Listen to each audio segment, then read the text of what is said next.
మనుష్యత్వం ముముక్షుత్వం మహాపురుష సంగమం. మహాపురుషుడి దగ్గరికి వెళ్ళు, పురుషుడి దగ్గరికి వెళ్ళవాకు. మహాపురుషుడు ఎవరు? ఈ ప్రపంచంలో ఇద్దరు పురుషులు ఉన్నారన్నాడు. ఒకడు జీవుడు, ఒకడు ఈశ్వరుడు. క్షరక్ష అక్షర ఏవచ్చ. క్షర సర్వాణి భూతాని కూటస్థ అక్షర ఉచ్యతే కదా. వాడు కాక ఉత్తమ పురుష స్తన్య, ఇంకో ఉత్తమ పురుషుడు ఉన్నాడన్నాడు. పురుషోత్తముడు వాడు కదా. వాడు ఎక్కడున్నాడని చెప్తున్నాడు? నీ గురువు. గురువే ఉత్తమ పురుషుడు అనుకో, వాడు నీ దగ్గర ఉన్నాడని చెప్తున్నాడు. నీ అంతర్యామి. నీకు ఫోర్ ఫ్రంట్కి వచ్చిన వాడు ఒకడు, లోపల ఇంకోడు ఉన్నాడు. నీ లోపల ఉన్నవాడే ఈ వ్యవహారం అంతా నీకు వాడి శక్తితోనే నువ్వు పనిచేస్తున్నావు. వాడు చావటల్లా. ఈ బస్సు ఇక్కడ ఈ కారు ఇక్కడ వదిలిపెట్టి వాడు ఇంకో కారు తీసుకోవడం కోసం వాడు దిగాడు.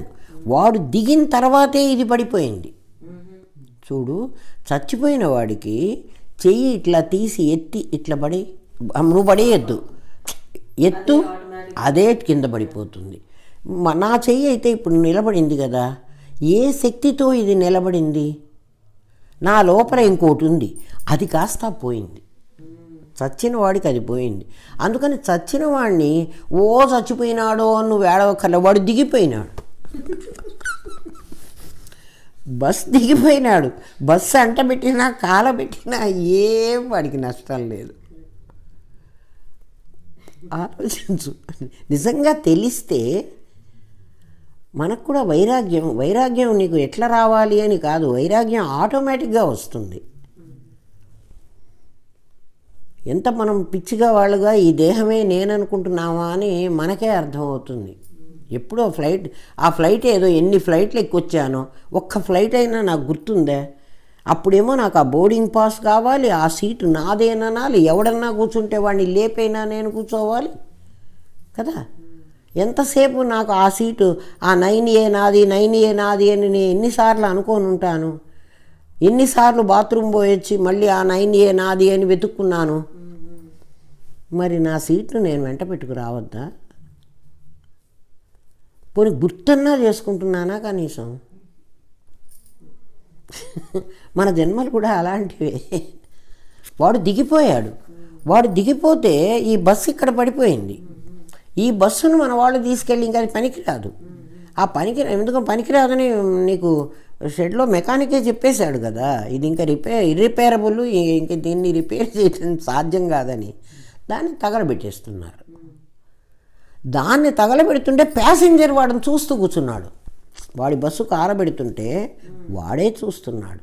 ఎందుకంటే వాడు ఇంకా ఎక్కిపోలే, వాడి బండి ఇంకా రాలే.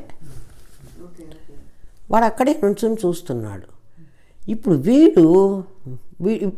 వీడిద్దరు ఉన్నారు ఇక్కడ. ఎవరు? 2 బకెట్లు ఉన్నాయి నీ దగ్గర. ఒక బకెటే ఇక్కడ వదిలేసాము, ఇంకా 2 బకెట్లు ఉన్నాయి. సూక్ష్మ శరీరం ఉంది, కారణ శరీరం ఉంది. కారణ శరీరం ఫుల్ ఆఫ్ వాసన. నీ కర్మలన్నీ, నీ తాలూకు బీజాలన్నీ వాడి దగ్గర ఉన్నాయి.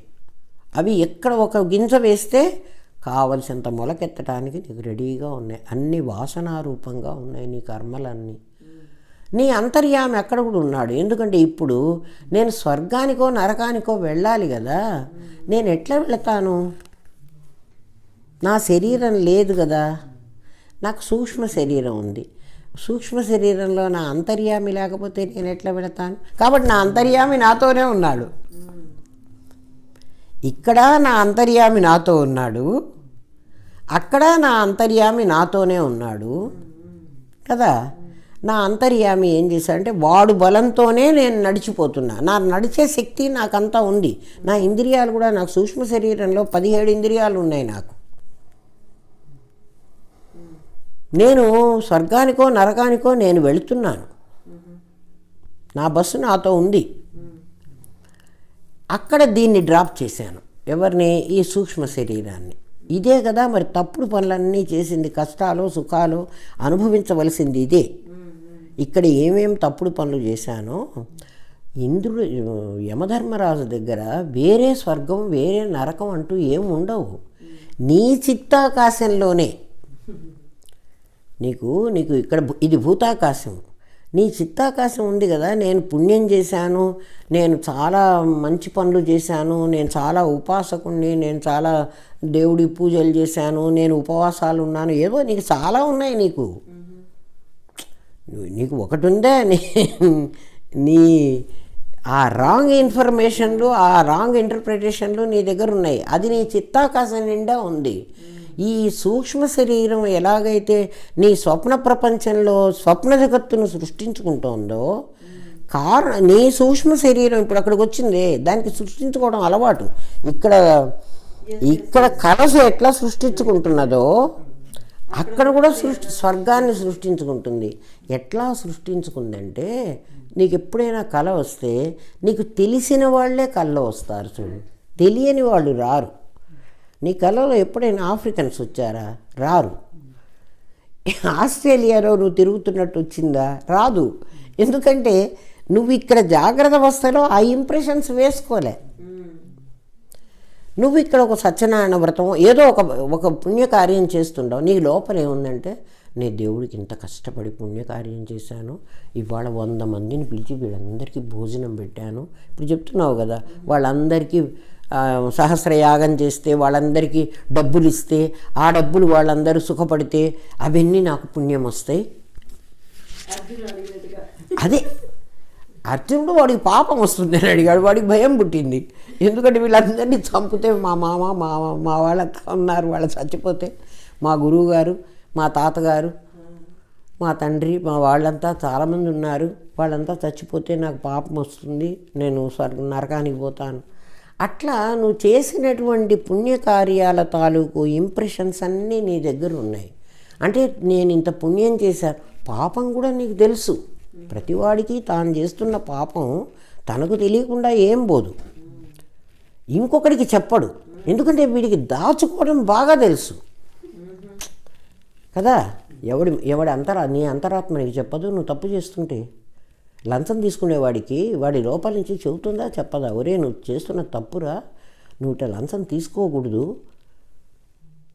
కదా. ఈ లంచం తీసుకుని ఏ పెళ్ళాం పిల్లలకైతే నువ్వు పెట్టాలనుకుంటున్నావో వాళ్ళని జైల్లో పెట్టారా, నిన్నే పెడతారు. వాళ్ళని పెట్టడం లేదు కదా జైల్లో. మరి పాపఫలం మాత్రం వాళ్ళు ఎందుకు అనుభవిస్తారే? అందుకే వాల్మీకి పెళ్ళాం ఆ మాట చెప్పింది. వాల్మీకి తర్వాత అయినాళ్లే కదా. నువ్వు ఇంతమందిని చంపి ఇవన్నీ డబ్బులన్నీ దొంగతనాలు చేసి వెళ్తే ఏం చేస్తావంటే నా పెళ్ళాం పిల్లలకే పెట్టుకుంటా అన్నాడు. మరి నీ పెళ్ళాం పిల్లల్ని అడిగిరాపో, వాడు మరి పాపం కూడా అనుభవిస్తారేమో, దీనివల్ల పాపం వస్తుంది. మరి మమ్మల్ని అందరినీ మహర్షుల్ని కొట్టి పీడిస్తున్నావు నువ్వు, ఆ పాపం వస్తుందేమో అంటే, ఎందుకు పాపం వస్తే నేనెందుకు తీసుకుంటాను? నువ్వు చేసుకున్నావు చచ్చినట్టు నన్ను పెళ్ళి, చచ్చినట్టు నాకు అన్నం పెట్టాలి, నువ్వు దొంగతనం ఏం చేస్తావో ఇంకేమన్నా చేస్తావో తీసుకొచ్చి మాకు తిండి పెట్టమన్నారు. నువ్వేమన్నా చేసుకో.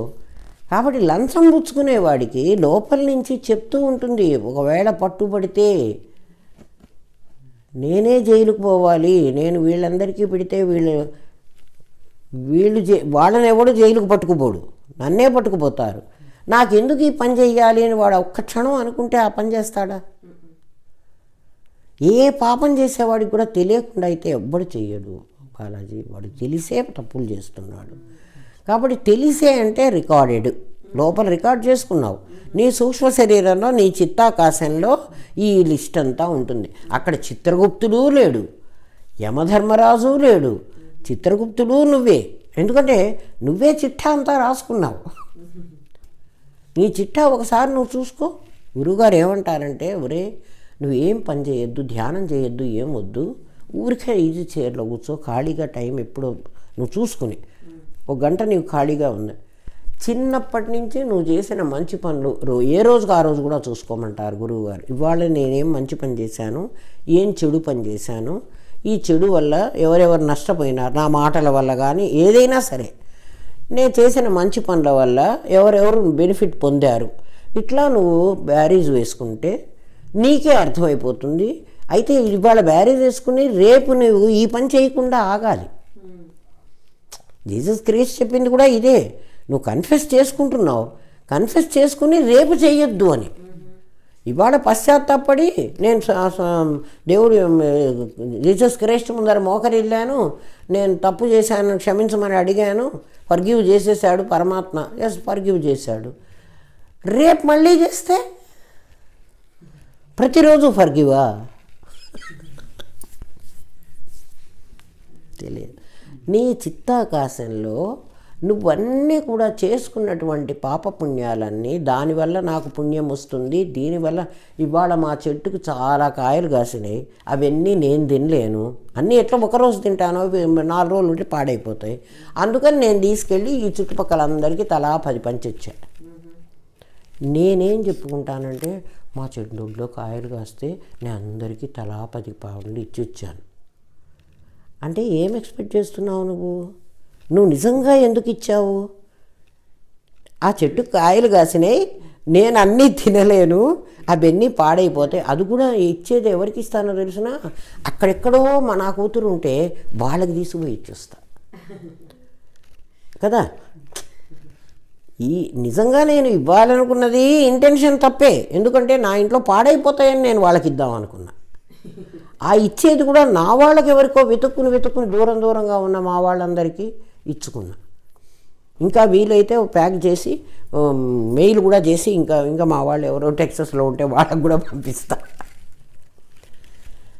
లిస్ట్లో మాత్రం పైకి ఏమని చెప్పుకుంటున్నానంటే, మీ అందరికీ ఏమని చెప్పుకున్నానంటే, మా ఇంట్లో చాలా పళ్ళు కాస్తే నేను ఇరుగు పొరుగు అందరికీ ఇచ్చొచ్చాము. అమ్మా ఈవిడ ఇంత ఫలదానం చేసిందా, ఇంత పుణ్యం చేసిందా కదా.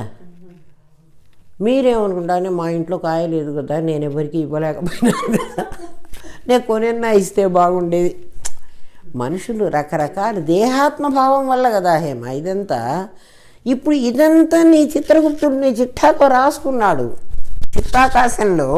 నేను లోపల అంతా, ఎందుకంటే వాడు మూగగా మాట్లాడినప్పుడు నీకు అర్థమైనప్పుడు వాడు రాస్తే వాడికి తెలీదా వాడు ఏ భాషలో రాయాలి? వాడు ఏ భాషలో అయినా రాసుకున్నాడు.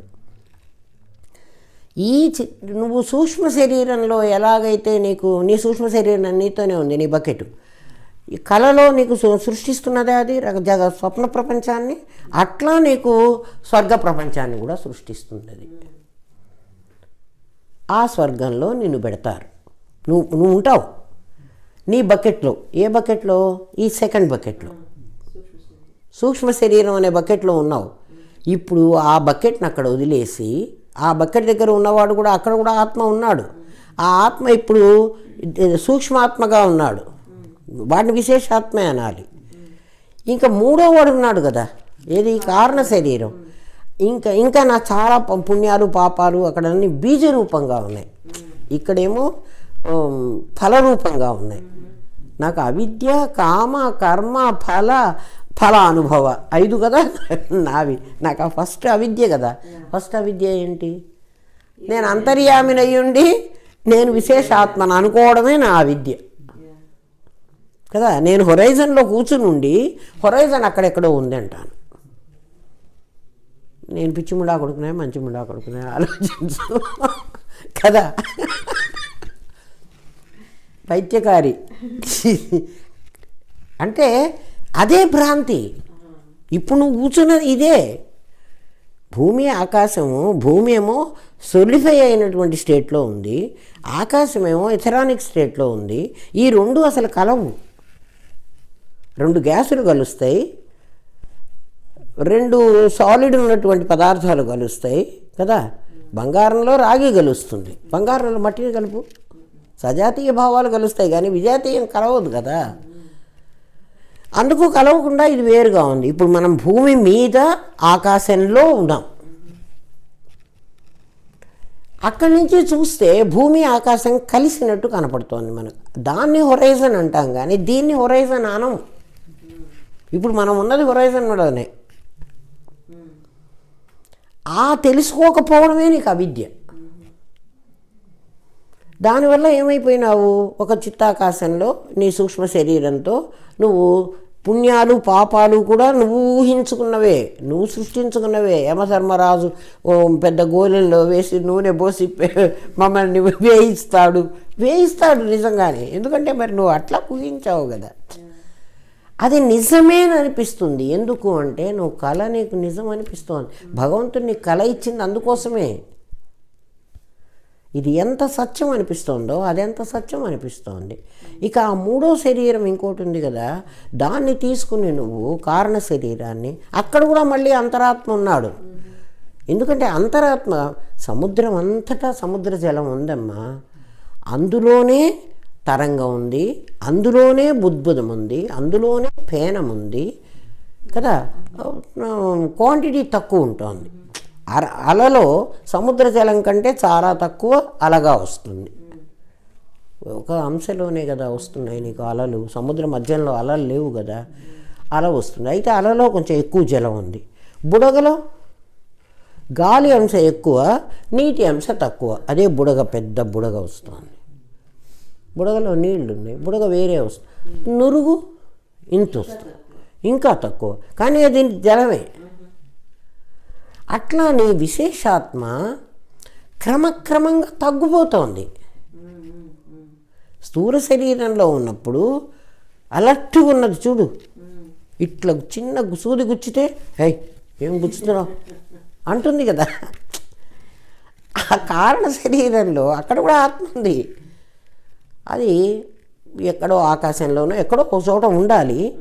మళ్ళీ నిరీక్షిస్తూ ఉంటుంది, ఎవరా జన్మకెళతారు, ఎక్కడ జన్మకి, అంటే ఏ బస్సులు పోతూ ఉంటాయా, ఏ బస్సు ఏ జన్మకి వెళ్ళటానికి ఉంది. తన బస్సు రావాలి. తన బస్సు అంటే మానవ శరీరంలో మానవ గర్భంలో చేరడానికి వెళ్ళేటువంటి వర్ష బిందువులు. అది దానికి శరీరం లేదు కదా, అది అందులో దూరాలి. ఆ వర్ష బిందువులతో భూమి మీదకి రావాలి. తృణ విశేషం నేను అనుకుంటుంది, ఆ తండ్రి గర్భంలో చేరి అది నేను అనుకుంటుంది. ఇదంతా అన్న వికారం. చూడు, మనం తిన్న ఆహారం వికారం చెందుతోంది, అన్న వికారం అంటున్నాం. ఆ అన్న వికారమే పుత్ర శరీరంగా. అందుకే ఆత్మ వై పుత్ర నామాసి నామకరణం చేస్తున్నామే. ఆ నామకరణంలో తండ్రి కొడుక్కి చెప్తాడు, ఒరే నువ్వెవడో కాదురా, నేనే ఆత్మావై, నా ఆత్మే పుత్ర నామాసి, నా కొడుకు అనే పేరుతో వచ్చింది. తండ్రే కొడుకుగా ఉంటాడట. తండ్రి కొడుకు ఇద్దరు తేడా లేదు, దేహాలు తేడా ఉంటాయి కానీ వాడి డిఎన్ఏ అని అందుకే అంటున్నారు కదా, వాడే కొడుకుగా పుడుతున్నాడు. కాబట్టి తండ్రి కొడుకు రెండు వేరే లేవు. సూత్రే మణిగణాయివ, లోపల ఉన్న దారం ఒకటే, పైన గుచ్చిన పూసలు మాత్రం వేరే వేరేగా కనబడుతున్నాయి. నీకు విశేషాత్మ వీళ్ళందరినీ కనబడుతున్న అంతర్యామి ఒక్కడే ఉన్నాడు. ఇప్పుడు నీకు చెప్తాడు, నిన్ను సాధన చెప్తున్నాడు కదా నీకు, ఒరే నువ్వు నిద్రపోతున్నావు కదా, నువ్వు నిద్రపోతుంటే ఎవడు మెలుకువతో ఉన్నాడో చెప్పు. నువ్వు నిద్రపోతున్నావు, నువ్వు బాగా నిద్రపోతున్నావు, నీకు ఏ ఆలోచనలు రావటంలే, కానీ ఎవడో ఒకడు మెలుకువతో ఉన్నాడు. ఎవడు మెలుకువతో ఉన్నాడు? నీ శ్వాస. అంతర్యామి అసలు నిద్రేపోడు. నువ్వు గాలి పీలుస్తున్నావు హేమ, నిద్రపోతున్నా కూడా నువ్వు గాలి పీలుస్తావు కదా. నువ్వు శ్వాస తీసుకుంటున్నావు, వదులుతున్నావు. శ్వాస తీసుకోకుండా నువ్వు బతకలేవు. నీ శ్వాస గాలి తీసుకో వదులు అని చెప్తున్నదే, అది బతికున్నంత వరకు ఈ శరీరం బతికుంది. అది నువ్వు ఆ పని చేస్తున్నంత వరకు ఇది ఉంది అంటున్నారు. ఇది పోయింది అని నేను ఎప్పుడు చెప్పాలి? ఇప్పుడు నీ దగ్గర ఒక మనస్సు, నామ రూప క్రియ అని చెప్పాను కదా, గుర్తుంది కదా. నామం రూపం, నామం నీ ఆలోచన, నీ ప్రాణం నీ శరీరం, నీ గాలి, నీ శ్వాస, శరీరం నీ క్రియ. శరీరం తమోగుణం, నీ శ్వాస రజోగుణం, నీ ఆలోచన సత్వగుణం. నువ్వు జాగ్రత్త అవస్థలో అన్నీ ఆలోచించగలవు, చాలా తెలివిగలవాడివి నువ్వు. నీ తెలివినంతా నీ శ్వాస అణగొట్టి పారేసింది నిద్రపోయేటప్పుడు. ఎవ్వడికి తెలివి లేదు. అంటే సత్వాన్ని రజస్సు జయించింది. సత్వం ఎప్పుడు ఓడిపోతుంది. బలహీనుడు వాడు, వీడు బాగా బలం గలవాడు. అంటే ఇప్పుడు ఈ సత్వరజస్తమో గుణాల్లో జ్ఞానం, సత్వం ఎప్పుడు జ్ఞానంతో ఉంటుంది. జ్ఞానం ఎప్పుడూ నేను పరమాత్మ. విశేషాత్మ అనుకో, ఇక్కడ విశేషాత్మ కదా, శరీరం నేను అనుకుని చేసే ఆత్మ విశేషాత్మ అయినా ఆత్మది, అందుకని దానికి తెలివి ఉంది, అది జ్ఞానం. దీనికి జ్ఞానం లేదు. ఎవరికి? శ్వాసకి. అది చెప్తే ఇది పీలుస్తుంది, అది చెప్పకపోతే ఇది పీల్చదు. శ్వాస శరీరం అంతా పడుకొని నిద్రపోతుంటే అంటే నౌకర్లందరూ పడుకున్నారు, శ్వాస మాత్రం ఆడుతున్నది. అంటే అమ్మవారు ఇప్పుడు పనిచేస్తోంది, అమ్మవారే కదా శ్వాస. ఆ అమ్మవారు నాకు శ్వాస ఉన్నది అంటున్నావే, ఆ ఉండడం. అట్లాగే చచ్చిపోయిన వాడు శరీరం తగలబెట్టేశారు, చచ్చిపోయిన వాడు పోయినాడు అన్నావు, వాడు పోలే, వాడు అక్కడే ఉన్నాడు. మరి అదే ప్రాణం పోయింది, ప్రాణం అన్నీ దిగిపోయినాడు, బస్సు దిగిపోయినాడు కదా, బస్సు కాలిపోతున్నది కదా, బస్సు కదా తగలబెడుతున్నది, ఇది కాలుతోంది. శరీరం చచ్చిపోతే చార్వాకులు అడుగుతారు, భస్మీభూతస్య దేహస్య పునరాగమనం కుతః. అది బూడిద చేసామయ్యా శరీరాన్ని, ఇంకా 1, 4, 3 ఎముకలు మిగిలితే, కొన్ని ఎముకలు కాలం మిగిలితే వాటిని కూడా నీళ్ళల్లో కలిపి పారేసాం. సంచయనం చేస్తారు కదా, మరి కాలిపోతే ఏమైందిరా అని అడగాలి. కాలిపోతే బూడిదైపోయింది. బూడిద ఏం చేసావురా అన్నారు. బూడిద మట్టిలో కలిపేశాను అంటాడు. అంటే మట్టిలో ఏమైందిరా? మట్టిలో బూడిద కలిసిపోయింది. ఆ ఉన్నదేమిట్రా? ఆ ఉన్నదే సత్తు. కాబట్టి ఆకారం పోయిందే కానీ వాడున్నాడు, ఉండడం సత్తు. వెళ్ళాడంటున్నావే, వాడు చిత్తు. వాడికి లేకపోతే, జ్ఞానం లేకపోతే వాడు వెళ్ళలేడు. వాడి దగ్గర టార్చ్ లైట్ ఉంది కదా, టార్చ్ లైట్ పెట్టుకునే వాడు చిత్తాకాశంలోకి వెళ్ళాడు, చిదాకాశంలోకి కూడా వెళ్ళాడు. చిదాకాశంలోకి ఒకడు వెళ్ళాడు, చిత్తాకాశంలోకి ఒకడున్నాడు. ఎక్కడ? స్వర్గంలో కాదు, ఇక్కడ స్థూల శరీరం, సూక్ష్మ శరీరం, కారణ శరీరం. అక్కడ ఇక్కడ భూతాకాశం, అక్కడ చిత్తాకాశం, అక్కడ చిదాకాశం. వాడు వెళ్ళాడు, వాడు జ్ఞానం. ఇప్పుడు నువ్వు పడుకుని ఉన్నప్పుడే అది నా తెలివి జ్ఞానము, నా గాలి సత్తు. కాబట్టి అది చిత్తు, ఇది సత్తు. సచ్చిత్తుడే పరమాత్మ. కాబట్టి నా ప్రాణం, నా శ్వాస పరమాత్మే, నా ఆలోచన పరమాత్మే అని అనుకుంటే సాధన చెయ్యి. అనుకో, ఇది 2 నీ దగ్గర ఉన్నవే. నీకు అంతర్యామి నాకు తెలియదు అంటున్నావు, పరమాత్మ సచ్చిత్వం అని చెప్పాను. నువ్వు సాధన చెయ్యి. నీ ఆలోచన ఎక్కడ ఆగిపోతుందో, ఆగిపోయింది అని నీకు తెలుస్తోందో ఆ తెలివి నువ్వే. ఆ తెలివి ఈ సత్తును ఆధారంగా చేసుకుని ఈ శరీరాన్ని నిలబెడుతున్నది. ఆ సచ్చిత్తులు నేను అని అనుకో. ఇప్పటికీ ఇదే ఆత్మ కాదు, కానీ సచ్చిత్తులు పరమాత్మ. ఆ సచ్చిత్తుడే విశేషాత్మను చూపించి ఇప్పుడు నీకు విశేషాత్మ ద్వారా ఫ్రమ్ నోన్ టు అన్నోన్, నీకు నోన్ ఇది, దీని ద్వారా నువ్వు అన్నోన్కి వెళ్ళాలి.